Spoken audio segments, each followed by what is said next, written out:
قرآن کس لیے نازل کیا گیا؟ دلہن کی رخصتی میں سر پر رکھنے کے لیے، جنات اتارنے کے لیے، تعویذ بنانے کے لیے، تبرک یا برکت کے لیے، میت کے ایصال ثواب کے لیے، بنا سمجھے طوطی کی طرح پڑھنے کے لیے، نئی دکان مکان کے افتتاح کے لیے، یا پھر قرآن کا مقصد یہ تھا کہ اسے سمجھ کر اس پر غور و فکر کیا جائے، اس کی ہدایات کو جان کر اپنی زندگی کو اس کے مطابق بنایا جائے۔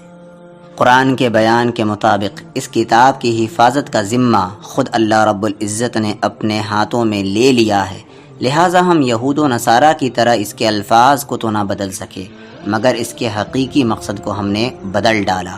اللہ رب العالمین اپنی کتاب میں اس وقت کے جاہل عرب، دیہاتیوں کو اور ساری انسانیت کو مخاطب کر کے بار بار اعلان کرتے ہیں، وَلَقَدْ يَسَّرْنَا الْقُرْآنَ لِلذِّكْرِ فَهَلْ مِن مُدَّكِرٍ، ہم نے اس قرآن کو نصیحت کے لیے آسان ذریعہ بنا دیا ہے، بس ہے کوئی نصیحت قبول کرنے والا؟ لیکن ہمیں اس آیت کا مطلب یہ سمجھا دیا گیا کہ اس کتاب کو صرف مولوی حضرات کے سمجھنے کے لیے آسان بنا دیا گیا ہے۔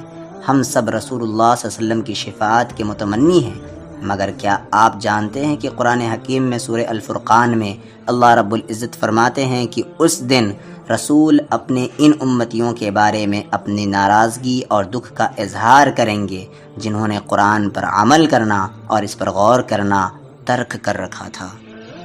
وقال الرسول یا رب ان قوم اتخذوا هذا القرآن مہجورا، اور رسول کہیں گے اے میرے پروردگار، بے شک میری امت نے اس قرآن کو چھوڑ رکھا تھا۔ کیا آپ اور میں چاہتے ہیں کہ ہمارا شمار ان میں ہو جن کے بارے میں شکوہ رحمت للعالمین رب العالمین سے کرے؟ کیا کہیں گے؟ ہم انجینئر بن گئے، ڈاکٹرز بن گئے، بزنس مین بن گئے، مگر قرآن حکیم کو نہ سمجھ سکے؟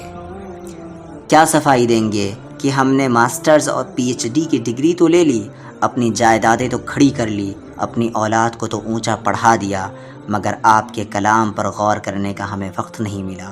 کیا دلیل ہوگی آپ کی کہ ہم نے اردو تو سیکھی، انگریزی تو سیکھی، کمپیوٹرز کی زبانیں تو سیکھی، سائنس تو سیکھی، مگر قرآن مجید کی زبان کو سمجھنا ہم نے ضروری نہ سمجھا؟ یاد رکھے ہمارا رب سب دیکھ رہا ہے، اس نے یہ دنیا امتحان کے اصول پر بنائی ہے۔ ہم لاڈلے نہیں ہیں جو ہمارا حساب نہیں ہوگا، ابھی بھی وقت ہے۔ سانسیں چل رہی ہیں، جاگ جاؤ، بہانے تراشنا بند کرو اور اس کتاب پر غور و فکر کرو۔